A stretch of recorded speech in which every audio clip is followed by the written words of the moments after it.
ಚಿಕ್ಕಮಗಳೂರಿನ ಹಚ್ಚ ಹಸುರಿನ ಮಧ್ಯೆ ಒಂದು ಹಳ್ಳಿ. ಹಳ್ಳಿಯ ಮಧ್ಯದಲ್ಲಿರುವ ಕೃಷ್ಣ ದೇವಸ್ಥಾನ, ಅದರ ಪಕ್ಕದಲ್ಲಿ ವಾಸವಿದ್ದ ಒಂದು ಕುಟುಂಬ. ಅವರ 8ನೇ ಮಗುವಾಗಿ ಹುಟ್ಟಿದ ಗೋಪಾಲಕೃಷ್ಣ. ತಾಯಿಯ ಮಮತೆ, ಪ್ರೀತಿ ಜೊತೆ ಭಕ್ತಿ ಮಾರ್ಗ ಮಗುವಿಗೂ ಕೂಡ ಬಂತು. ತಂದೆ ಮಾಡುತ್ತಿದ್ದ ಪೂಜೆಗಳು, ಆರಾಧನೆಗಳನ್ನು ನೋಡಿ ಬೆಳೆದಿದ್ದರಿಂದ ಅದೇ ಈ ಹುಡುಗನಿಗೆ ಮೈಗೂಡುತ್ತಾ ಹೋಯಿತು. ಬೀರಿ ಮಕ್ಕಳೆಲ್ಲ ಆಟಗಳಲ್ಲಿ ನಿರತರಾಗಿದ್ದರೆ ಗೋಪಾಲಕೃಷ್ಣ ಮಾತ್ರ ಪೂಜೆ ಮಾಡುವುದು, ಭಕ್ತಿಗೀತೆಗಳನ್ನು ಹಾಡುತ್ತಾ ಸಮಯ ಕಳೆಯುತ್ತಿದ್ದ. ಅಲ್ಲೇ ಪಕ್ಕದಲ್ಲಿ ಇದ್ದ ಕೃಷ್ಣ ದೇವಸ್ಥಾನಕ್ಕೆ ದಿನನಿತ್ಯ ಭೇಟಿ ನೀಡಿ ಅಲ್ಲಿ ಭಕ್ತಿ ಗೀತೆಗಳು ಮತ್ತು ಹಾಡುವುದು ರೂಢಿಯಾಯಿತು. ಈ ಹುಡುಗ ಆಡುತ್ತಿದ್ದ ಭಕ್ತಿ ಗೀತೆಗಳು ಮತ್ತು ಕೀರ್ತನೆಗಳನ್ನು ಕೇಳಲು ತುಂಬಾ ಜನ ಸೇರುತ್ತಿದ್ದರು. ಹೀಗೆ ಹಾಡುತ್ತಾ ಕಾಲೇಜಿನ ವಿದ್ಯಾಭ್ಯಾಸ ಮುಗಿಸಿ ಪಟ್ಟಣಕ್ಕೆ ಕೆಲಸ ಹುಡುಕುತ್ತಾ ಬಂದ.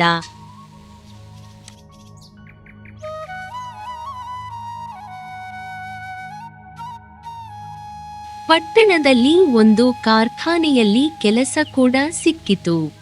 ಕೆಲಸ ಮಾಡುತ್ತಾ ಸ್ನೇಹಿತನೊಬ್ಬ ಪರಿಚಯಿತನಾದ. ಅವನು ಕೂಡ ಭಕ್ತಿ ಮಾರ್ಗದಲ್ಲಿ ಇದ್ದವನೇ.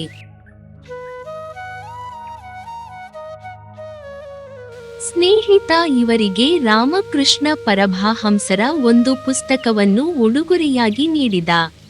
ಆ ಪುಸ್ತಕವನ್ನು ಓದುತ್ತಾ ಕಾಳಿಯ ಮೇಲೆ ಇವರಿಗೆ ಭಕ್ತಿ ಹೆಚ್ಚಿತು.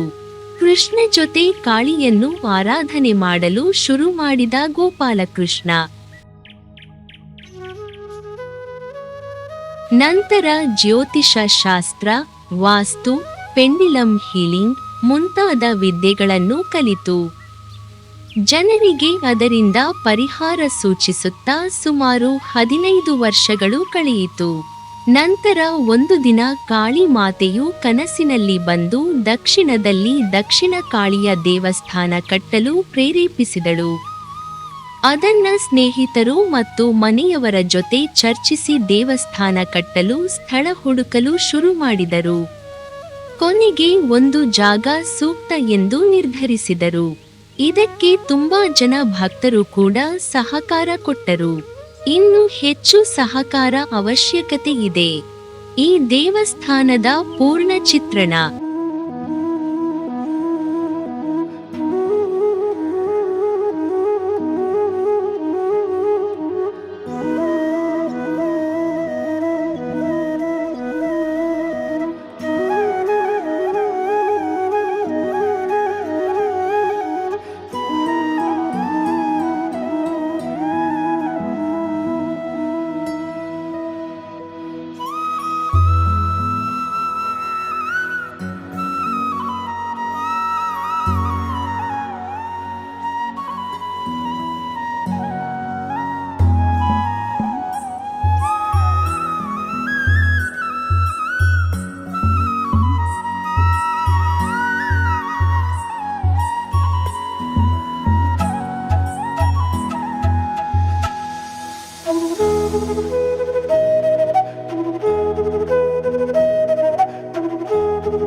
ನಿಮ್ಮ ಸಹಕಾರ ಕೂಡ ಈ ದೇವಸ್ಥಾನಕ್ಕೆ ತುಂಬಾ ಮುಖ್ಯವಾದದ್ದು.